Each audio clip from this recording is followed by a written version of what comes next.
A very good morning and a very hearty welcome to third year philosophy class. And we begin today with Theodicy. We have completed anthropology, and there is a threefold division of your third year portion. Man, anthropology, man as ethical and religious. Since we have 2 semestral exams, the portion is divided into two sections, and then the first section will comprise anthropology and theodicy.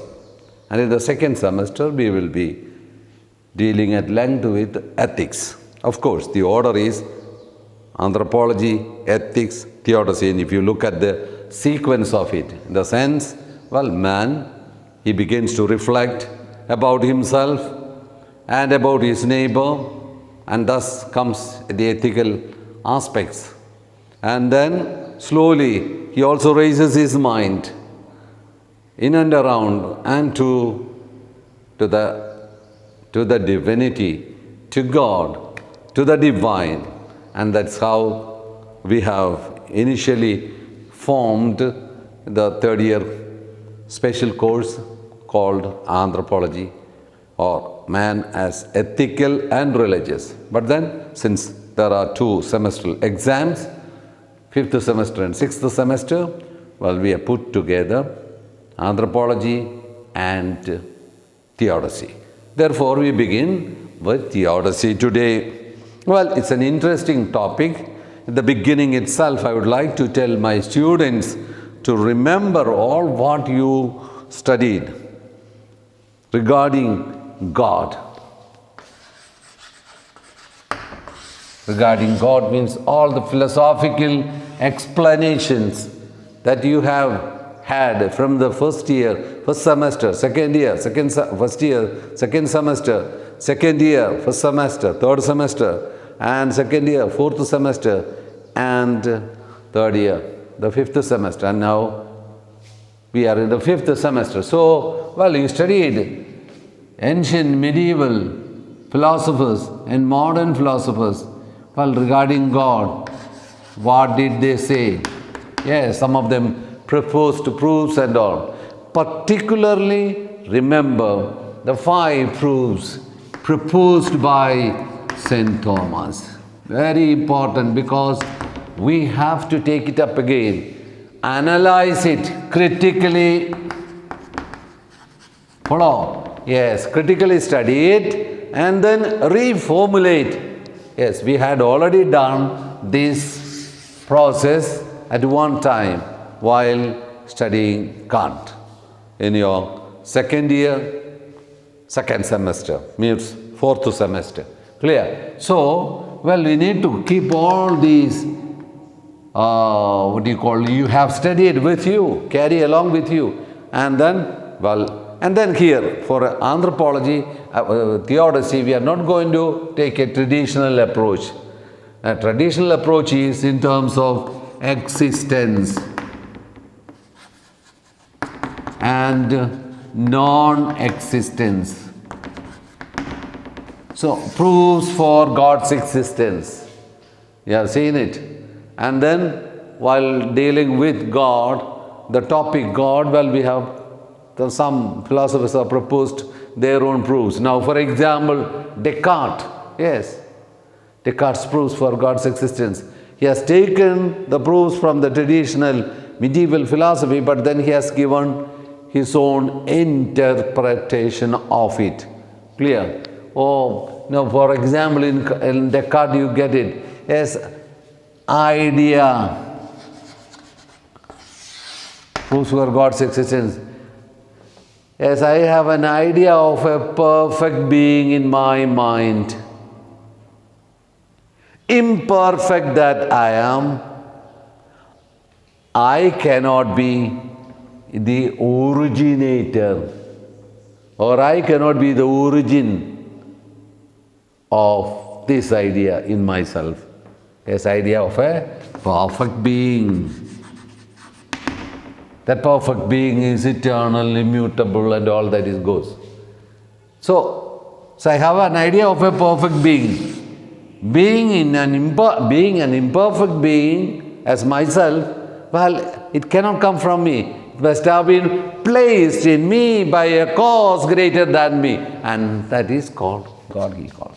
So, in other words, there are various types. Yes, most of these proofs were in terms of existence. And when we came to Kant, well, we have also seen something very interesting. Well, he has taken all the proofs for God's existence and then reduced into three, namely ontological, teleological, and cosmological proofs. And reduced one again into one, and then the idea of a perfect being implies his existence. And then he took this word existence and then criticized it and then showed us the way of the imperfections of these proofs. Why? Yes, existence. When we say there is something existing, well, existence cannot be simply predicated with anything and everything. Existence presupposes conditions. Conditions of the possibility of knowledge. Yes, the third years now will remember when you studied Kant. Conditions of the possibility of knowledge. So in other words, when and how you can say that you have knowledge or something exists. Yes. Conditions, what are they? Yes, transcendental aesthetics, transcendental analytic, and then transcendental dialectic. Aesthetics, well, space and time, very important. In other words, anything about which we are able to talk sensibly should fall within the framework of space and time. When we say there is something existing, well, the first condition is that should exist in space and time. You speak about Vijnana Nilayam, degree college, or Vijnana Nilayam, Institute of Philosophy and Religion. Yes, immediately you ask, where is it situated? Where? Location. And then, since when? Vijnana Nilayam, Institute of Philosophy and Religion was not existing in 1960. 1975? No. If you say, someone says, oh, from time immemorial. No. So, space and time are an essential constitutive element. Yes, what is this constitutive? You have already studied. It's not my point to explain that. Well, in other words, necessary conditions to speak. Okay, when did you have your Theodicy class uploaded into the YouTube? Yes, or class taken? Yes, it is. Yes, you say 2020, okay, October, such and such time, fine. Yes, a student was absent in the class. Yes, the student is saying he was present in the class and his teacher is telling he was absent. Reported the matter to his parents and they are coming. Very fine. How do you verify that the student was present in the class? Yes, space and time. Space, time. You refer the attendance of the hour. Yes, not there. Ask his companions. Yes, and all that is. Therefore, we are not going to have this mode of thinking about, means existence, non-existence. That is not our concern at all. Rather, yes, it is an introductory part. Rather, we talk in terms of, yes, presence,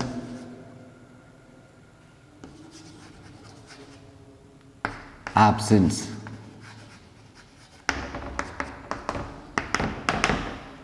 We talk in terms of presence and absence in order to talk about God.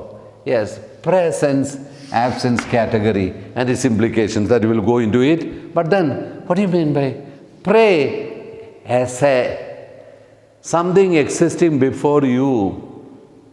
Ab esse means away from. So presence absence is a better coordination terms to talk about God. So that is something very important. But then first we go into the introductory part. In the introductory part, well, what we would like to, we have seen also regarding anthropology, it has Christian Wolff in the modern period made a distinction between rational psychology. Yes, rational psychology means as anthropology, and then other branches, but left without naming something called, yes, Theodicy. He did not name it, Theodicy. And so we are there. Theodicy, he did not say anything about theodicy, but he said something about justice of God. What do you mean by justice of God? Justice of God, we are not going to prove the existence or non-existence, but rather, yes, God's intervention regarding the justice to be rendered to everyone. That's the point. But at the same time, then later theodicy got developed. So the first part is an introductory part. We will write it down and then go step by step into the yes. Remember, as I told you, the homework is, yes, recollect from your first year and second year, all that is dealt with God. Definition of God, yes, the proofs for God's existence and all, so which are of utmost importance when we deal it with the topic. With this, we enter into the introductory part. Slowly, I go, you can write it down. Okay. In the modern age, Christian Wolff made a division for the various branches of philosophy and named rational psychology. Rational psychology means the scientific study that dealt with man. Rational psychology, ontology and cosmology. So, in the modern age, Christian Wolff made a division for the various branches of philosophy and named rational psychology, ontology and cosmology. He left without describing the branch of philosophy. He left without describing the branch of philosophy that dealt with the idea of God.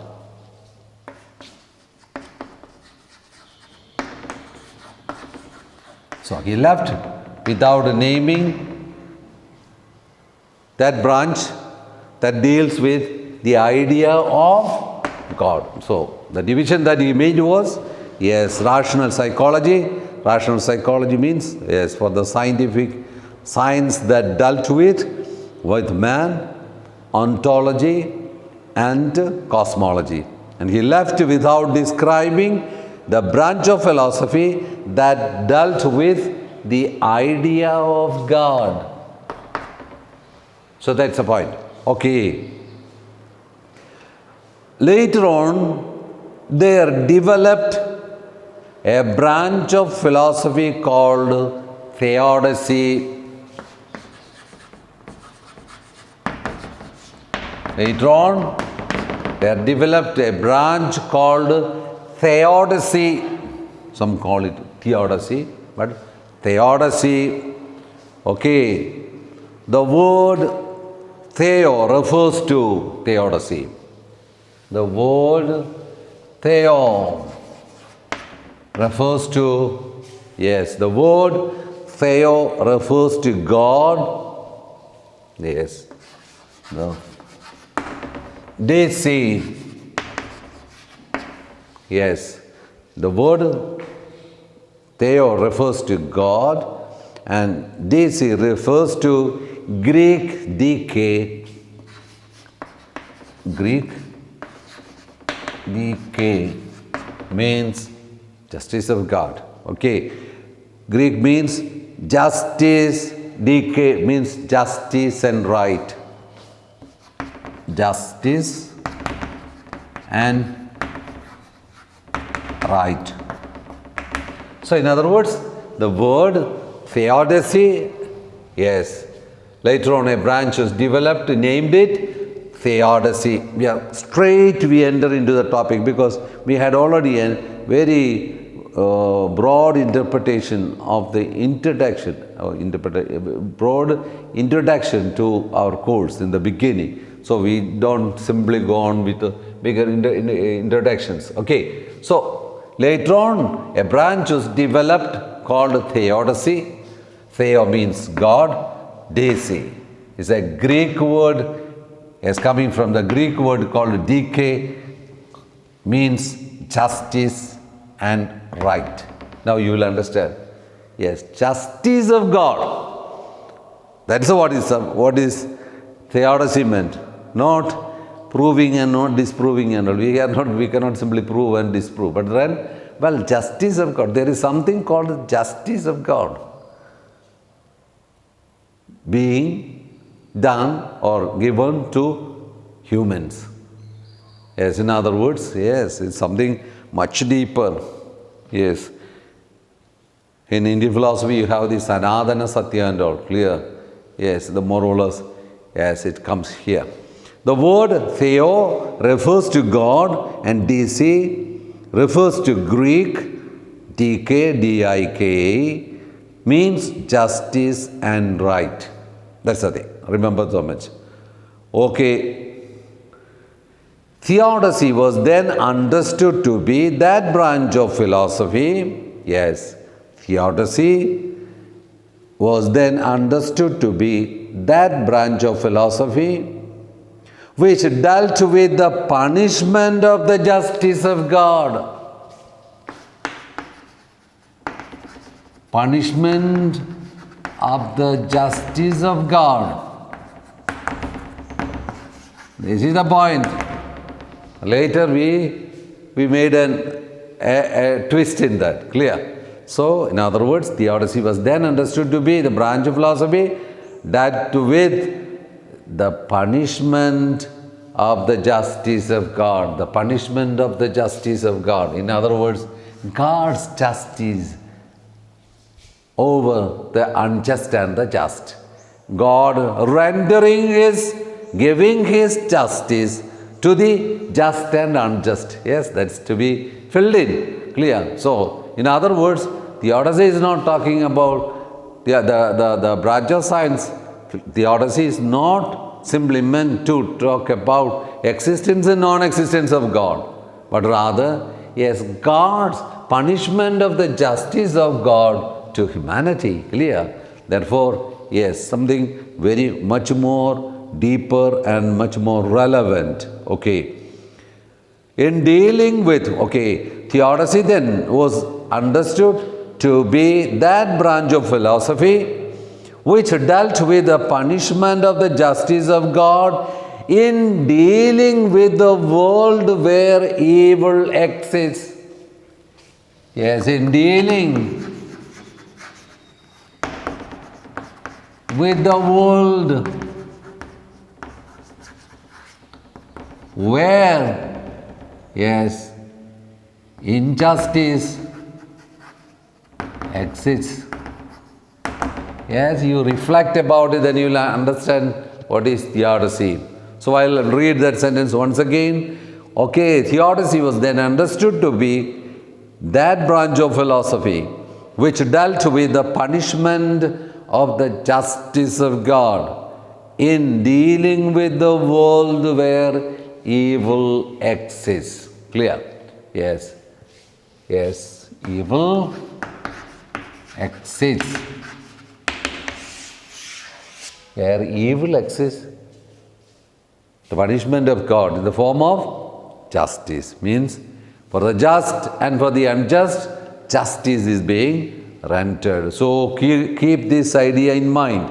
Once again I read, theodicy was then understood to be that branch of philosophy which dealt with the punishment of the justice of God in dealing with the world where evil exists.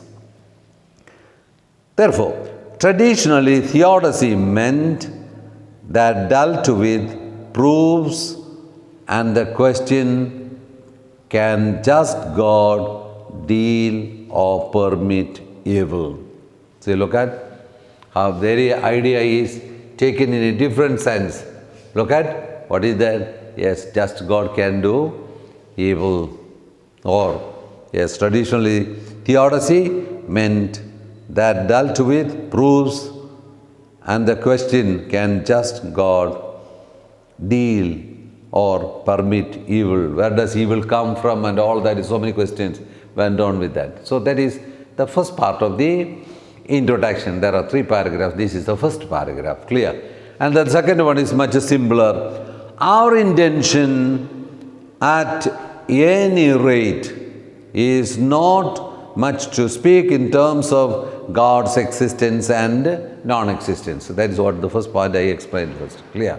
Yes, here we are not going to prove. Our attempt here is not to talk about the existence and non-existence of God. Already, yes, in the modern philosophy, and particularly the climax of it is in Immanuel Kant. You have seen it already.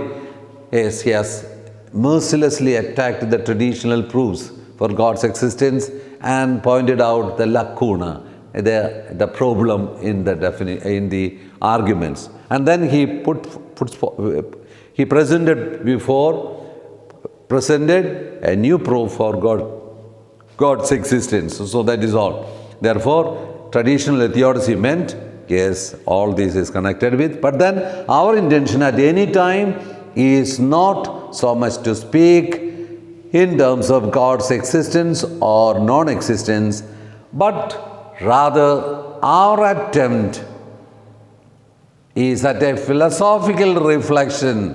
Yes, what we are aiming at is a philosophical reflection. Yes, the rest of it will slowly follow.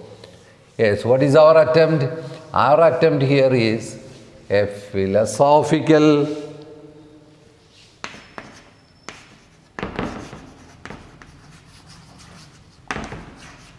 explanation.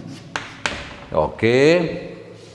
Our attempt here is, yes, a philosophical reflection, yes, explanation, reflection.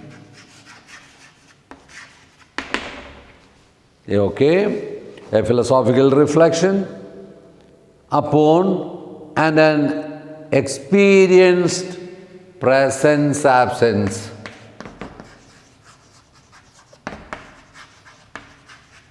Yeah, this is something that we experience in our day-to-day life.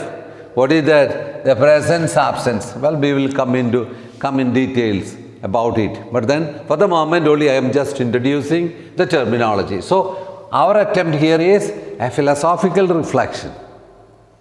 And the second one, our own experience of the presence-absence. Therefore, we say, instead of proofs and existence and non-existence, our preference is presence-absence is a better category to talk about God. Clear? So,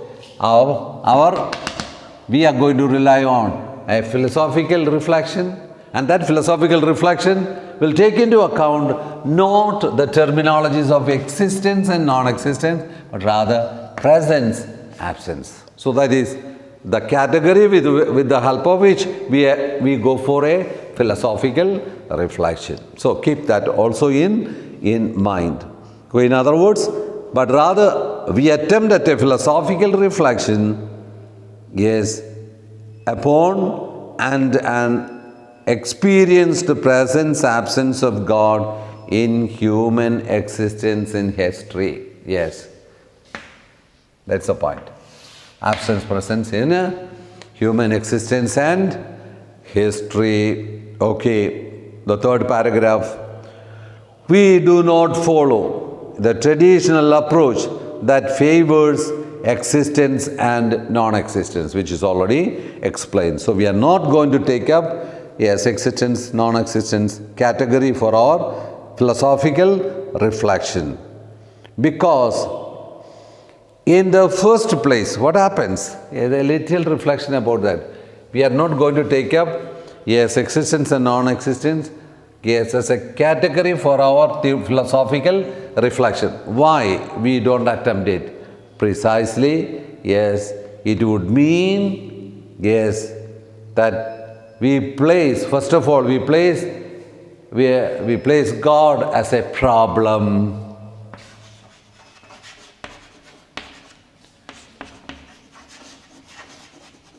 Yeah, a problem to be solved. So, yes, it's not within our reach at all.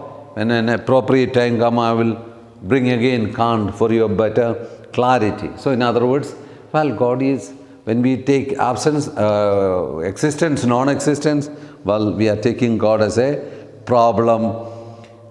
Yes, a little analysis of, a little reflection about problem. The word problem goes back to the Greek probalein, P-R-O-B-A-L-L-E-I-N, probalein. And it means to throw something in front of someone. That's the thing. Yes, a problem is something is thrown in front of someone for a solution. You just imagine how far we can take God in front of us as a problem to solve when He becomes the source of strength and inspiration and everything for us in our life. Okay. Yes, consequently, it would mean God is thrown as an object to be studied. Yes. Yes, thrown as an object. God becomes an object to be studied, which we don't encourage. Yes, a problem is something that is thrown in front of us, then it becomes a problem, an object to be studied, investigated, and all that is. Well, a category you can analyze, but God, yes, that's a problem. So, in other words, we are bringing in all these aspects in our first introduction itself. Or in other words, students of philosophy should be very clear that we are not going to talk in terms of, yes, and existence, non-existence. Well, it's a problem to be solved, then it becomes then an object to be studied and investigated and all that is. That's not our concern at all. What we are interested in is a philosophical reflection, yes, based on an experienced presence-absence. And in other words, presence-absence is a better category in dealing with the topic. Okay. Consequently, it would mean God is thrown as an object to be studied.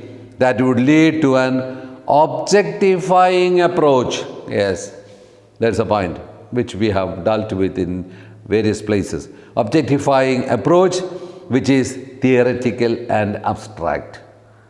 Secondly, it is non-committed approach. Non-committed approach. What happens? Which overlooks the subjective and the existential dimension. You know, you are in the third year. Existentialism. Yes, well, existentialist philosophers had been insisting upon, yes, existence, the fragility of the situation which you find yourself, and all that is connected with. I don't want to go into that, which you have already studied in your first semester, beginning existentialism. Therefore, yes, it's not an objectifying approach.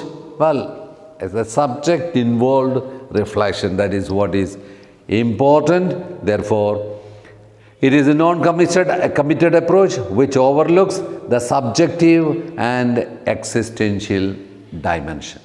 Follow?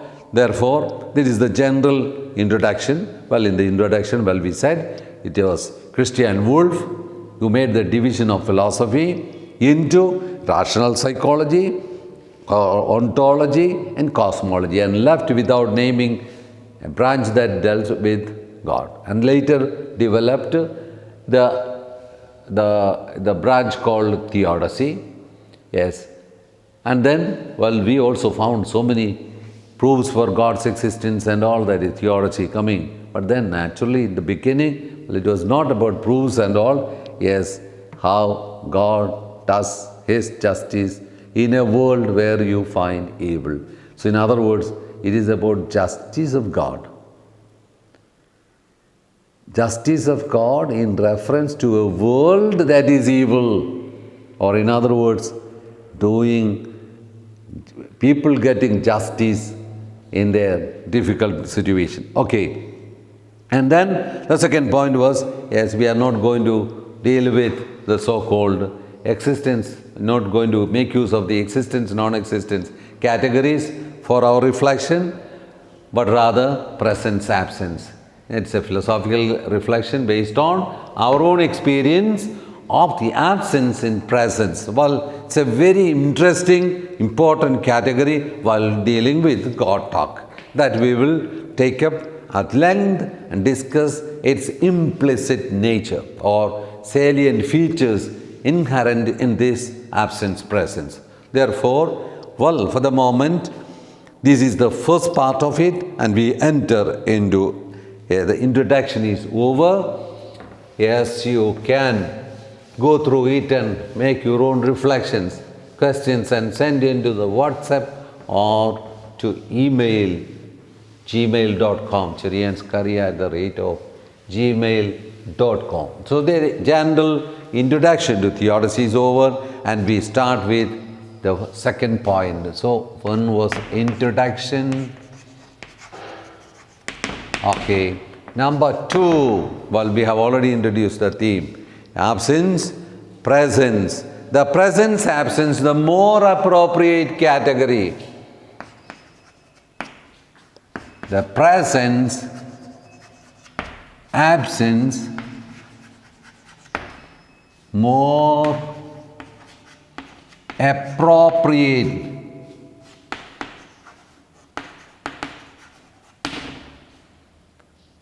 categories. That's the title.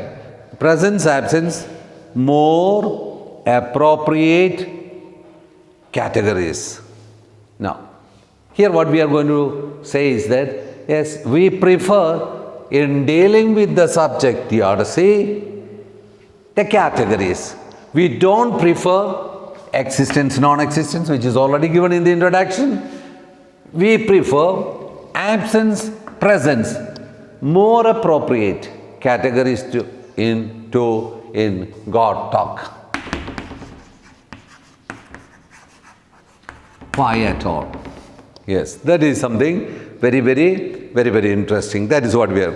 The word presence, you will get now. Why at all? The word presence goes back to the Latin combination. Yes, it's a Latin combination.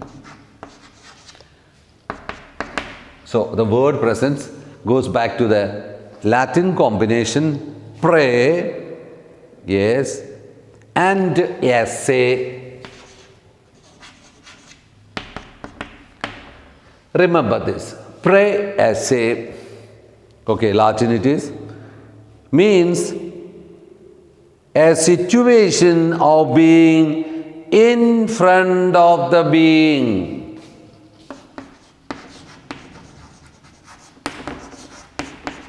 In front of the being. A situation of being in front of the being. Yes. In the third year you will study philosophy of being.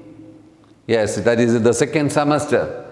Yes, a situation of being in front of the being. That is called. You are in the presence of God. Then absence means, yes, ab means, yes, away. Presence is, you are in the presence. Absence means ab, away from the, ab, yes, say, absence. Therefore, you are away from the presence of God. Look at, in other words, When you are present in front of thee. And then when you are absent, you are away from.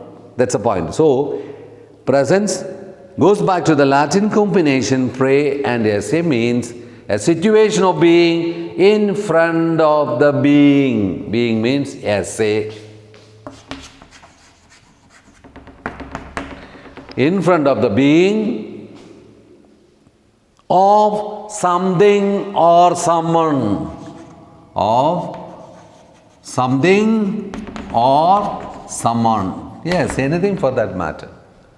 That is the word. So, pre esse, Latin combination of pre esse, means in front of the being of, essence of something or someone. Yes, these are all philosophical categories. I don't have to explain. You are in the third year. For first years, I would have explained. You don't need, because you have completed all your fourth semester. You are in the fifth semester end. Therefore, yes, being in the essence of something or someone. Yes, what do you mean by something and someone? Yes, you name the someone, you name also the something. Yes, essence of something, essence of somebody.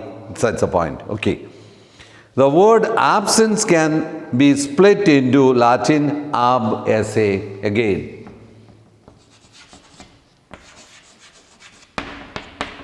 Yes. In other words, away from the essence of something or someone. That's the point. So, in other words, in either case you are with the essence, esse. Follow. So, therefore, look at that sentence. I will read once again. The word presence goes back to the Latin combination pre and esse, means a situation of being in front of the being, esse, of something or someone. The word absence, always when we say the word, then the next word should be in a inverted comma. Okay. So, the word absence can be split into Latin ab and esse, which means a movement of going away. Yes. A movement of going away from the essence. That's the point. Okay. A movement of being, a movement of going away, ab in bracket, from the being, bracket, essence of some reality. That's the point. So, for the moment, for this day, this is enough. Well, we have given general introduction, 3 paragraphs, and then we said we don't prefer to go with existence and non-existence, but rather we go our preferred categories, preferential option in dealing with the topic theodicy and the expressions presence, absence. And we said presence, absence are the more appropriate categories for God talk. Why? Presence, yes, is coming from a Latin combination of pre esse, means in front of the being of the, being means essence of something or someone. Ab esse means away, ab is away, esse is essence. Yes, being away, which means a movement of going away from the essence of some reality. No, that is the definition. And now, in the next class, what we are going to do is 2.1, yes, 2.1 will be implications and characteristics.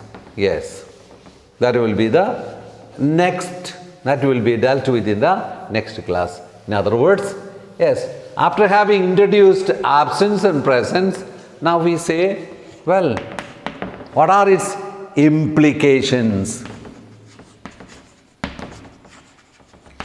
Then, or characteristics.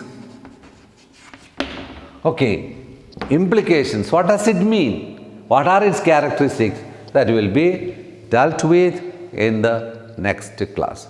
Thank you very much.